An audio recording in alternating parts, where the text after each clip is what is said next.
नमस्कार दोस्तों, स्वागत है आप सभी का हमारे इस official YouTube channel the Indian study में। और इस वीडियो में हम वैदिक सभ्यता से जितने भी महत्वपूर्ण प्रश्न जो विगत वर्ष की कई परीक्षाएं जैसे railway, NTPC, group D, SSC तथा जितने भी स्टेट लेवल के वनडे एग्ज़ाम होते हैं उन सभी एग्ज़ामों के लिए जितने भी महत्वपूर्ण क्वेश्चन हैं हमने इस वीडियो में लगभग 50 से 100 क्वेश्चनों पर विस्तार से चर्चा की है। तो आइए फ्रेंड्स वीडियो स्टार्ट करते हैं।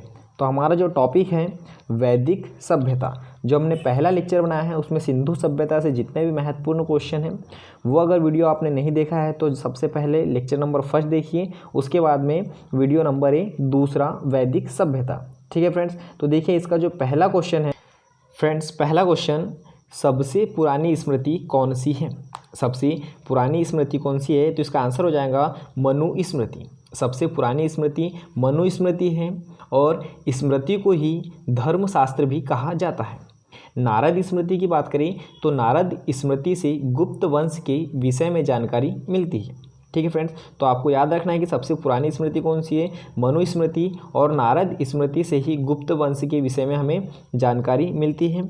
दूसरा क्वेश्चन देखिए, सबसे पुरानी भारतीय दवा आयुर्वेद का उद्गम है। सबसे पुरानी भारतीय दवा आयुर्वेद का उद्गम है, तो इसका आंसर हो जाएगा ऑप्शन नंबर सी, अथर्ववेद से। सबसे पुरानी भारतीय दवा आयुर्वेद का उद्गम अथर्ववेद से है। अथर्ववेद से ही जादू टोना, भूत प्रेत एवं चिकित्सा आदि विषय के बारे में हमें जानकारी मिलती है। ठीक है फ्रेंड, अगला क्वेश्चन देखिए, पूरा वैदिक काल में कितने भगवान आर्यों द्वारा पूजे जाते थे? पूरा वैदिक काल में कितने भगवान आर्यों द्वारा पूजे जाते थे? तो इसका आंसर हो जाएगा ऑप्शन नंबर डी, 33। पूरा वैदिक काल में 33 भगवान आर्यों द्वारा पूजे जाते थे। ठीक है, और उत्तर वैदिक काल की बात करें तो उत्तर वैदिक काल के सबसे महत्वपूर्ण देवता प्रजापति थे। अगला क्वेश्चन, वैदिक साहित्य में इनमें से कौन सा नहीं आता है? वैदिक साहित्य में इनमें से कौन सा नहीं आता है? ठीक है, तो वैदिक साहित्य की अगर हम बात करें तो वैदिक साहित्य में ब्राह्मण, आरण्य एवं उपनिषद को शामिल किया गया है, लेकिन फ्रेंड्स वेदांगों को यहाँ शामिल नहीं किया गया है। भारत का जो आदर्श वाक्य है सत्यमेव जयते का उल्लेख मुंडकोपनिषद से मिलता है, तो इसका आंसर क्या हो जाएगा? Option number B. वैदिक साहित्य में किसे शामिल नहीं किया गया है? तो ब्राह्मण को किया गया है, आरण्यक को भी किया गया है और उपनिषद को भी किया गया है, जबकि वेदांग को इसमें शामिल नहीं किया गया है। अगला क्वेश्चन देखिए, इनमें से कौन से जानवर वैदिक लोगों के द्वारा ज्ञात नहीं थे? इनमें से कौन से जानवर वैदिक लोगों के द्वारा ज्ञात नहीं थे? तो जानवरों में जो हाथी था, ठीक है फ्रेंड्स, जानवरों में हाथी वैदिक लोगों के द्वारा ज्ञात नहीं थे, इसलिए आपका आंसर क्या हो जाएगा? ऑप्शन नंबर ए। वैदिक काल के लोग जानवरों में सबसे अधिक पवित्र गाय को मानते थे। ठीक है फ्रेंड्स, ये आपको याद रखना है कि जो वैदिक काल के जो लोग थे जानवरों में सबसे अधिक किसको मानते थे? गाय को मानते थे, और गाय के लिए वैदिक काल में अधन्या शब्द का यूज़ किया गया है। ठीक है, गाय के लिए वैदिक काल में अधन्या शब्द का यूज़ किया गया है। सिंधु सभ्यता काल में जानवरों में सबसे महत्वपूर्ण कुब्बड़ वाला बैल माना जाता है। अगला क्वेश्चन देखिए, मानव आत्मा का एक शरीर से दूसरे शरीर में गमन किस वैदिक साहित्य का विश्वास है? मानव आत्मा का एक शरीर से दूसरे शरीर में गमन किस वैदिक साहित्य का विश्वास है? तो ये हो जाएगा उपनिषद का। ठीक है फ्रेंड्स, ऑप्शन नंबर डी इसका क्या हो जाएगा? आंसर हो जाएगा। मानव आत्मा का एक शरीर से दूसरे शरीर में गमन वैदिक साहित्य उपनिषद का विश्वास है। उपनिषद को वेदों का सार कहा जाता है। ये आपको याद रखना है कि जो उपनिषद है इसी को वेदों का सार कहा जाता है। ब्रह्म विद्या से संबंधित होने के कारण इसे ब्रह्म संहिता के नाम से भी जानते हैं। ठीक है, जो उपनिषद है ये ब्रह्म विद्या से संबंधित होने के कारण इसे हम ब्रह्म संहिता के नाम से भी जानते हैं। वैदिक संहिता का जो अंतिम भाग इसे वेदांग के नाम से भी जाना जाता है। ठीक है, तो जो वैदिक संहिता है इसका जो अंतिम भाग होता है इसे ही हम वेदांग के नाम से भी जानते हैं। अगला क्वेश्चन देखिए, इनमें से कौन से कार्य ने सर्वप्रथम नवतत्व के उद्गम आरंभ के लिए एक उपाख्यान के रूप में कार्य किया था? इनमें से कौन से कार्य ने सर्वप्रथम नृप के उद्गम या आरंभ के लिए एक उपाख्यान के रूप में कार्य किया था? तो इसका आंसर हो जाएगा friends option number B, Aitareya Brahmana ने। सर्वप्रथम ऐत्रेय ब्राह्मण ने नृप के उद्गम के लिए एक उपाख्यान के रूप में कार्य किया था और ऐत्रेय ब्राह्मण से ही राजा की उत्पत्ति के सिद्धांत के बारे में भी हमें जानकारी मिलती है और इसी से राष्ट्र शब्द का सर्वप्रथम उल्लेख उत्तर वैदिक काल में हुआ था, जो कि प्रांत का एक सूचक बन गया था। ठीक है, ये आपको याद रखना है। अगला क्वेश्चन देखिए, भारतीय गणित का उद्गम पाया जा सकता है। भारतीय गणित का उद्गम पाया जा सकता है, तो जो भारतीय गणित का उद्गम है वह शल्व सूत्र में पाया जाता है, इसलिए आपका आंसर क्या हो जाएगा friends, option number C, Shulba Sutra में पाया जाता है। और जो कल्प है, कल्प से ही हमें पता चलता है कि वैदिक कर्मकांड को किस प्रकार संपन्न किया गया है। अगर हम कल्प की बात करें फ्रेंड्स, तो जो कल्प है वो 4 प्रकार के होते हैं। कितने प्रकार के होते हैं? 4 प्रकार के। एक स्रोत सूत्र, इसमें यज्ञ संबंधी विधि विधान के बारे में जानकारी मिलती है। दूसरा होता है ग्रह सूत्र, इसमें गृहस्थ के बारे में जानकारी मिलती है। और तीसरा होता है धर्म सूत्र, इससे हमें धर्म के बारे में, राज्य एवं प्रजा के बारे में जानकारी मिलती है। और जो चौथा होता है फ्रेंड्स वो होता है शुल्ब सूत्र, इसमें ही हमें ज्यामिति या गणित के बारे में जानकारी मिलती है। अगला क्वेश्चन देखिए फ्रेंड्स, इनमें से कौन सा ब्राह्मण आंध्रों के बारे में प्रथम साहित्य साक्ष्य देता है? इनमें से कौन सा ब्राह्मण आंध्रों के बारे में प्रथम साहित्य साक्ष्य देता है? तो इसका आंसर हो जाएगा ऑप्शन नंबर सी, ऐत्रेय ब्राह्मण। ऐत्रेय ब्राह्मण जो होते हैं आंध्र के बारे में प्रथम साहित्य साक्ष्य देता है। अगर शतपथ ब्राह्मण की बात करें तो जो शतपथ ब्राह्मण है ये सबसे प्राचीन ब्राह्मण है। शतपथ ब्राह्मण सबसे प्राचीन ब्राह्मण है। इसमें महिलाओं को पुरुष का अर्धांगिनी बताया गया है। अगला क्वेश्चन देखिए, किस वैदिक संहिता में भारतीय संगीत है? किस वैदिक संहिता में भारतीय संगीत है? तो इसका आंसर हो जाएगा option number B, Samaveda. Samaveda वैदिक संहिता में भारतीय संगीत है। सामवेद में 1549, कितने फ्रेंड्स, 1549 ऋचाएँ हैं और जिनमें से 75 ऋचाएँ को छोड़कर शेष सभी ऋग्वेद से लिया गया है। तो ये आपको याद रखना है कि किस वैदिक संहिता में भारतीय संगीत है, तो सामवेद में। और सामवेद में 1549 ऋचाएँ हैं, जिनमें से 75 को छोड़कर शेष सभी ऋचाओं से ऋग्वेद से लिया गया है। अगला क्वेश्चन देखिए, किस ऋग्वेद साहित्य या मंडल ने पहली बार शूद्र को पराजित कराया था? किस ऋग्वेद संहिता या मंडल ने पहली बार शूद्र को पराजित किया था? तो यह है फ्रेंड्स, इसका आंसर हो जाएगा 10वां। कौन से? 10वां ऋग्वेद संहिता या मंडल ने पहली बार शूद्र को पराजित किया था। ऋग्वेद के 10वें मंडल में, कौन से मंडल में फ्रेंड्स? ऋग्वेद के 10वें मंडल में पुरुष सूक्त में 4 वर्णों के विषय में जानकारी मिलती है, जिसमें ब्राह्मण, क्षत्रिय, वैश्य एवं शूद्र है। अगला क्वेश्चन देखिए, इनमें से किसमें प्रसिद्ध गायत्री मंत्र सूर्य देवी गायत्री को संबोधित है? इनमें से किसमें प्रसिद्ध गायत्री मंत्र सूर्य देवी गायत्री को संबोधित है? तो फ्रेंड्स इसका आंसर हो जाएगा ऑप्शन नंबर सी, ऋग्वैदिक संहिता। ऋग्वैदिक संहिता में ही गायत्री मंत्र सूर्य देवी या सूर्य देवता गायत्री को संबोधित है। ऋग्वेद के 3रे मंडल में, कौन से फ्रेंड्स? ऋग्वेद के 3रे मंडल में गायत्री मंत्र का उल्लेख है और यही मंत्र सावित्री को समर्पित है। सावित्री को हम सविता के नाम से भी जानते हैं। अगला क्वेश्चन देखिए, वैदिक ग्रंथों के प्रसिद्ध भाष्यकार शायन निम्न में से किस एक काल में सक्रिय थे? वैदिक ग्रंथों के प्रसिद्ध भाष्यकार सायन निम्न में से किस एक काल में सक्रिय थे? तो फ्रेंड्स इसका आंसर हो जाएगा ऑप्शन नंबर डी, विजयनगर राज्यकाल। ठीक है फ्रेंड्स, विजयनगर राज्यकाल। अगर हम विजयनगर राज्यकाल की बात करें तो विजयनगर काल में ही एक संत हुआ करते थे जिनका नाम है माधव विद्यारण्य। कौन से फ्रेंड्स? माधव विद्यारण्य हुआ करते थे। इन्होंने ही हरिहर एवं बुक्का को मुसलमान से हिंदू बनाया था। ये सबसे महत्वपूर्ण क्वेश्चन है कि हरिहर एवं बुक्का को मुसलमान से हिंदू किसने बनाया था? तो विजयनगर काल के संत माधव विद्यारण्य ने ही इन्हें बनाया था। अगला क्वेश्चन देखिए, भारत के राज्य चिन्ह के फलक के नीचे देवनागरी लिपि में अंकित सत्यमेव जयते किस ग्रंथ से लिया गया है?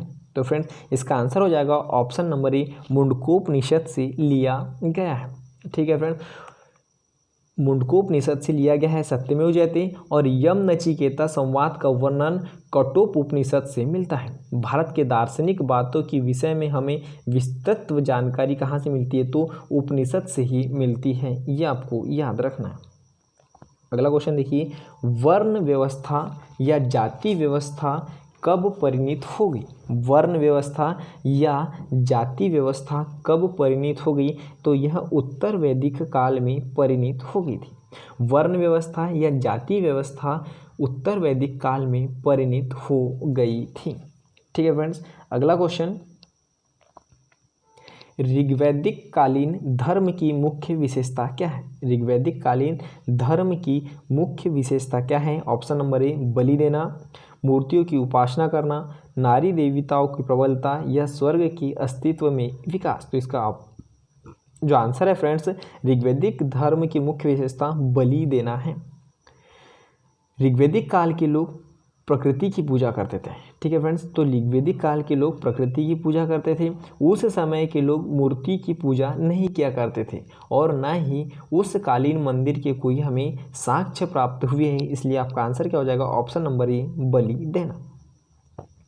अगला क्वेश्चन, उपनिषद जिन्हें हम वेदांत के नाम से जानते हैं की संख्या कितनी है? उपनिषद जिन्हें हम वेदांग के नाम से जानते हैं तो इनकी संख्या कितनी है? तो फ्रेंड्स, उपनिषद हम जिन्हें वेदांग के नाम से जानते हैं इनकी संख्या है 108। इसलिए ऑप्शन नंबर सी आपका आंसर हो जाएगा। उपनिषद से दार्शनिक बातों के विषय में हमें जानकारी मिलती है। जो उपनिषद है वहीं से हमें दार्शनिक बातों के बारे में जानकारी मिलती है। अगला क्वेश्चन देखिए, अथर्ववेद से संबंध ब्राह्मण है। अथर्ववेद से संबंध ब्राह्मण है, तो यहाँ पर देखिए फ्रेंड्स, जो ऑप्शन नंबर ए है गोपथ, तो गोपथ ब्राह्मण जो है अथर्ववेद से संबंधित है। इसलिए आपका आंसर क्या हो जाएगा? ऑप्शन नंबर ए, अथर्ववेद से संबंध ब्राह्मण गोपथ ब्राह्मण है। प्रत्येक वेद के अपने अलग अलग ब्राह्मण होते हैं। जैसे अगर हम ऋग्वेद की बात करें तो ऋग्वेद के ऐतरेय हो जाएंगे। ठीक है फ्रेंड्स, ऋग्वेद के ऐतरेय या कौशिकी ब्राह्मण। यजुर्वेद के शतपथ, अगर यजुर्वेद की बात करें तो यजुर्वेद के क्या हो जाएंगे? शतपथ या वात्स्यन ब्राह्मण, और सामवेद के पंचवशी या तांडव ब्राह्मण हैं। ठीक है फ्रेंड्स, बढ़ते अगले क्वेश्चन की ओर। अगला क्वेश्चन है, देवासुर संग्राम की कहानी का वर्णन है। देवासुर संग्राम की कहानी का वर्णन है, तो ये है ऐत्रेय ब्राह्मण में। कौन से ब्राह्मण में? ऐत्रेय ब्राह्मण में है। ऐत्रेय ब्राह्मण ऋग्वेद का ब्राह्मण है। ठीक है, अभी हमने चर्चा की कि जो ऐत्रेय ब्राह्मण है वो ऋग्वेद का ब्राह्मण है। ऐत्रेय ब्राह्मण से ही राज्याभिषेक के अलावे सोमयज्ञ के बारे में भी जानकारी मिलती है। अगला क्वेश्चन, ऋग्वेद में सूक्त की संख्या है। ऋग्वेद में सूक्त की संख्या है, तो फ्रेंड्स ऋग्वेद में सूक्त की संख्या 1028 है। ऋग्वेद में कुल 10 मंडल हैं। ठीक है फ्रेंड्स, ऋग्वेद में कुल 10 मंडल, 1028 सूक्त हैं। पहला एवं 10वां मंडल जो सबसे नवीन मंडल कहा गया है। जो पहला और जो 10वां मंडल है ये सबसे नवीन मंडल कहा गया है, जबकि दूसरा और 7वां मंडल सबसे प्राचीन मंडल कहा गया है। इसमें हम वंश मंडल या गोत्र मंडल के नाम से भी इसे जानते हैं। अगला क्वेश्चन, गाय किस काल में महत्वपूर्ण स्वरूप का धन थी? गाय किस काल में महत्वपूर्ण स्वरूप का धन थी? तो इसका आंसर हो जाएगा ऋग्वैदिक काल में। ऋग्वैदिक काल में गाय धन का आधार था, जबकि ऋग्वैदिक काल के आरंभ में आर्यों का मुख्य व्यवसाय ही पशुपालन था। ठीक है फ्रेंड्स, ऋग्वैदिक काल के आरंभ में आर्यों का जो मुख्य व्यवसाय था वो पशुपालन था। तो उत्तर वैदिक काल में जो आर्यों का मुख्य व्यवसाय वो फिर कृषि हो गया। ठीक है, उत्तर वैदिक काल में आर्यों का मुख्य व्यवसाय कृषि हो गया, और वैदिक सभ्यता जो थी एक ग्रामीण सभ्यता थी, ये आपको याद रखना है। अगला क्वेश्चन देखिए, अगला है, वैदिक आर्य किस देवता की पूजा नहीं करते थे? वैदिक आर्य किस देवता की पूजा नहीं करते थे? तो फ्रेंड्स वैदिक आर्य इंद्र, मरुत और वरुण इनकी पूजा किया करते थे, लेकिन जो वैदिक आर्य थे वो पशुपति की पूजा नहीं करते थे। पशुपति की जो पूजा है सिंधु सभ्यता काल में होती थी। ठीक है, तो वैदिक आर्य पशुपति की पूजा नहीं करते थे, लेकिन सिंधु सभ्यता के लोग पशुपति की पूजा करते थे। और वैदिक आर्य की बात करें तो ये इंद्र की, मरुत की और वरुण की पूजा किया करते थे। अगला क्वेश्चन है, सांख्य दर्शन के प्रतिपादक कौन है? सांख्य दर्शन प्रतिपादित किया गया था किसके द्वारा? ठीक है फ्रेंड्स, तो जो सांख्य दर्शन के प्रतिपादक है वो कपिल मुनि हैं, इसलिए आपका आंसर क्या हो जाएगा? ऑप्शन नंबर सी। सांख्य दर्शन के प्रतिपादक कपिल मुनि थे और सांख्य दर्शन सबसे प्राचीन दर्शन भी है। सांख्य दर्शन सबसे प्राचीन दर्शन भी है और इसके तहत ही प्रकृति की महत्ता पर भी बल दिया गया था। न्याय दर्शन की बात करें तो जो न्याय दर्शन है उनके प्रतिपादक है गौतम। न्याय दर्शन के प्रतिपादक कौन हो गए? गौतम। योग दर्शन की बात करें फ्रेंड्स तो योग दर्शन के प्रतिपादक है पतंजलि। ठीक है, और पूर्वी मीमांसा के प्रतिपादक हो गए जैमिनी। पूर्वी मीमांसा के प्रतिपादक कौन हो गए? जैमिनी। उत्तरी मीमांसा की बात करिए तो उत्तरी मीमांसा के प्रतिपादक है बदरायन। तो वैश्विक दर्शन के प्रतिपादक कनाद या उलूक थे। तो यहाँ से इतने क्वेश्चन आपके कंप्लीट हो गए हैं। सांख्य दर्शन के प्रतिपादक कपिल मुनि, यहाँ आपका आंसर हो गया।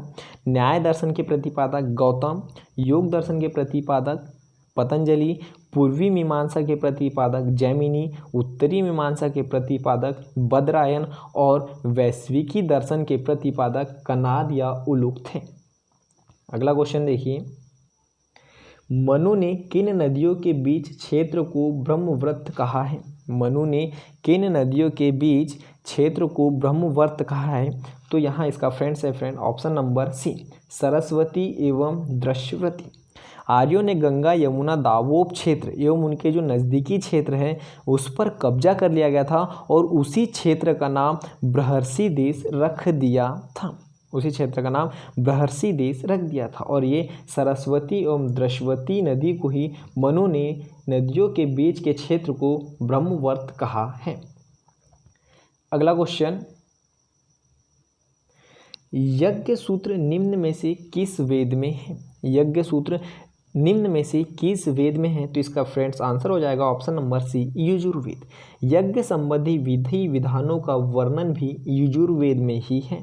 यजुर्वेद की बात करें तो जो यजुर्वेद है यह वेद कर्म कांड से संबंधित था।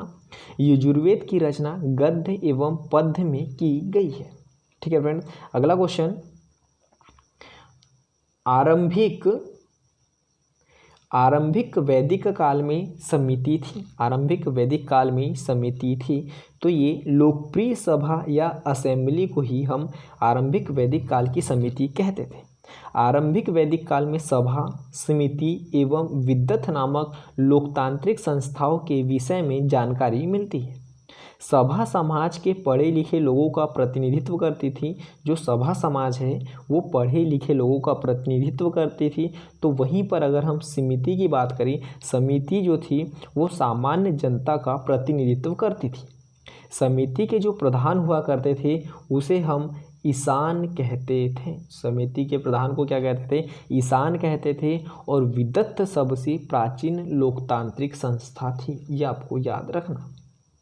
अगला क्वेश्चन देखिए, भारतीय संगीत का मूल निम्न में से किस वैदिक संहिता में पाया जा सकता है? भारतीय संगीत का मूल निम्न में से किस वैदिक संहिता में पाया जा सकता है? तो फ्रेंड्स इसका आंसर हो जाएगा ऑप्शन नंबर सी, सामवेद में। भारतीय संगीत का मूल वैदिक संहिता के सामवेद में पाया जाता है। सामवेद की बात करें तो सामवेद में कुल 1549 ऋचाएँ हैं। कितनी ऋचाएँ फ्रेंड्स? 1549 ऋचाएँ हैं। अगला क्वेश्चन, संस्कृत भाषा के पहले व्याकरण कौन थे? संस्कृत भाषा के पहले व्याकरण कौन थे? तो इसका आंसर हो जाएगा friends option number D, Panini. Sanskrit भाषा के पहले व्याकरण पाणिनि थे। पाणिनि की जो रचना थी वह अष्टाध्यायी व्याकरण की सबसे प्राचीन पुस्तक मानी जाती थी। और अष्टाध्यायी की बात करें तो अष्टाध्यायी की रचना पाणिनि ने संस्कृत भाषा में की है।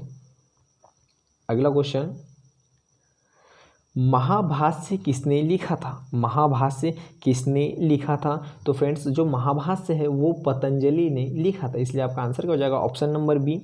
भाषा एवं साहित्य के क्षेत्र में पुष्यमित्र शुंग के प्रयास से ही पाणिनि की रचना अष्टाध्यायी और दुरूह ग्रंथ पर पतंजलि ने महाभाष्य लिखा था। मनु ने मनुस्मृति लिखी थी और कई विद्वानों के अनुसार महाभारत के शांति एवं जो अश्वमेघ पर्व का विस्तार भी इसी कला से हुआ था। कौन सी? महाभाष्य कला से ही हुआ था। अगला क्वेश्चन देखिए, शब्द सत्यमेव जयते भारत के प्रतीक के बेस प्लेट के नीचे खुदा है, यह कहाँ से लिया गया था? तो सबसे पहले तो आपको ये याद होना चाहिए कि जो सत्यमेव जयते है वो भारत के प्रतीक किस प्लेट के नीचे खुदा है? तो बेस प्लेट के नीचे खुदा है। और ये कहाँ से लिया गया है? तो ये मुंडकोपनिषद से लिया गया है। ऑप्शन नंबर सी आपका आंसर हो जाएगा। यम नचिकेता संवाद की बात करें तो जो यम नचिकेता संवाद का वर्णन कठोप उपनिषद से मिलता है और उपनिषद से ही हमें दार्शनिक बातों के विषय में भी जानकारी मिलती है। अगला क्वेश्चन देखिए, इनमें से किसमें गायत्री मंत्र का उल्लेख है? इनमें से किसमें गायत्री मंत्र का उल्लेख है? तो गायत्री मंत्र का उल्लेख ऋग्वेद में मिलता है। ऋग्वेद के 3 मंडल में गायत्री मंत्र का उल्लेख मिलता है और यह मंत्र सावित्री को समर्पित है और इसमें हम सविता के नाम से भी जानते हैं। अगला क्वेश्चन, मैं कवि हूँ, मेरे पिता भिषक हैं और मेरी माता अन्नपिस्ती है, यह अवतरण कहाँ का है? इसका आंसर हो जाएगा friends option number A. Rigveda में किसी परिवार का एक सदस्य कहता है और इससे यह स्पष्ट होता है कि ऋग्वैदिक काल में व्यवसाय जो था अनुवांशिक नहीं थे तथा जाति व्यवस्था का संकीर्ण रूप हमें कालांतर में देखने को मिलता है। इसे ही ऋग्वैदिक समाज निश्चित ही अछूता रहता है। अगला क्वेश्चन देखिए, दशराग युद्ध का विजेता सुदास किस जन से संबंधित था? जो दशराग युद्ध का विजेता सुदास किस जन से संबंधित था? तो इसका आंसर हो जाएगा friends option number C, Bharat से। ऋग्वेद में एक स्थान पर 10 राजाओं के युद्ध का वर्णन मिलता है जिसमें भरत जन मुनि, जी हाँ, जिसमें भरत जन के स्वामी सुदास ने रावी नदी के तट पर एक भीषण युद्ध में 10 राजाओं को एक साथ परास्त किया था और इसी प्रकार से वह ऋग्वैदिक काल भारत का सर्वोपरि सम्राट बन गया था। और भरत की बात करें हम, भरत जन के नाम पर ही हमारे देश का नाम भारत पड़ा है। अगला क्वेश्चन, ऋग्वेद में अन्य व्रत शब्द किनके संदर्भ में प्रयुक्त होता है? ऋग्वेद में अन्य व्रत शब्द दस्यु के संदर्भ में प्रयुक्त होता है और यह सामान्यतः लिंग की पूजा किया करते थे। ठीक है फ्रेंड्स, अगला क्वेश्चन देखिए, वेदांगों की संख्या बताई गई है। वेदांगों की संख्या कितनी बताई गई है? तो वेदांगों की कुल संख्या 6 है। वेदांगों की 6 संख्या और कल्प की कितनी संख्या है? तो कल्प की 4 संख्या है।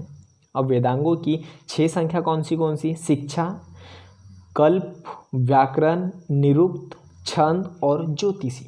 ठीक है फ्रेंड्स, तो वेदांगों की संख्या कितनी हो गई? 6, जिसमें सबसे पहले शिक्षा, दूसरा कल्प, तीसरा व्याकरण, चौथा है निरुक्त और 5वां छंद और 6वां है ज्योतिषी।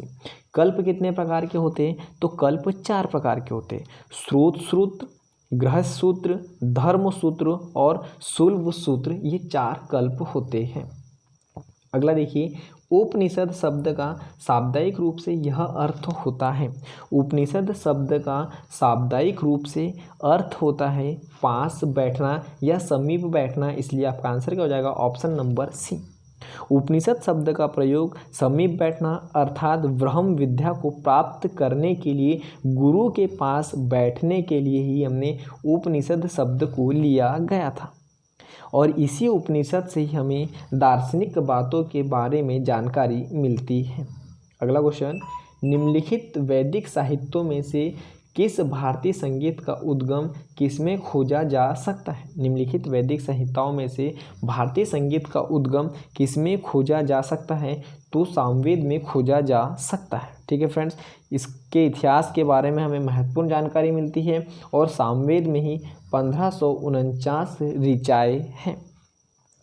अगला क्वेश्चन देखिए, निम्नलिखित में से कौन सी जनजातीय सभा सामान्य रूप से जनजातीय सरदार मुखिया के चुनाव में शामिल होती है? तो ये होती है फ्रेंड्स ऑप्शन नंबर ए समिति। ऋग्वेद में समिति का 9 बार उल्लेख किया गया है। जो ऋग्वेद है उसमें समिति का कितने बार उल्लेख किया गया है? 9 बार उल्लेख किया गया है। समिति को विश्व अथवा जनसाधारण की आवाज़ अभिव्यक्त करने वाली संस्था भी कहा गया है। राजा के निर्वाचन में इसका महत्वपूर्ण योगदान होता है। अगला क्वेश्चन, भारत का राष्ट्रीय आदर्श वाक्य सत्यमेव जयते मुंडकोपनिषद से लिया गया है, इसलिए आपका आंसर क्या हो जाएगा? Option number B.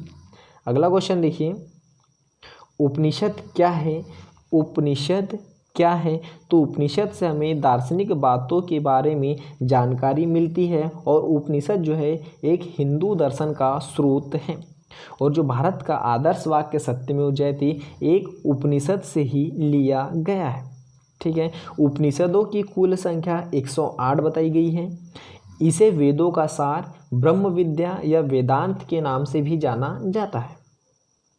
अगला क्वेश्चन, सत्यमेव जयते शब्द किस उपनिषद से लिया गया है? क्वेश्चन बार बार रिपीट हो रहे हैं। देखिए, सत्यमेव जयते किस उपनिषद से लिया गया है? तो ये लिया गया है मुंडकोपनिषद से। ऑप्शन नंबर बी आपका आंसर हो जाएगा।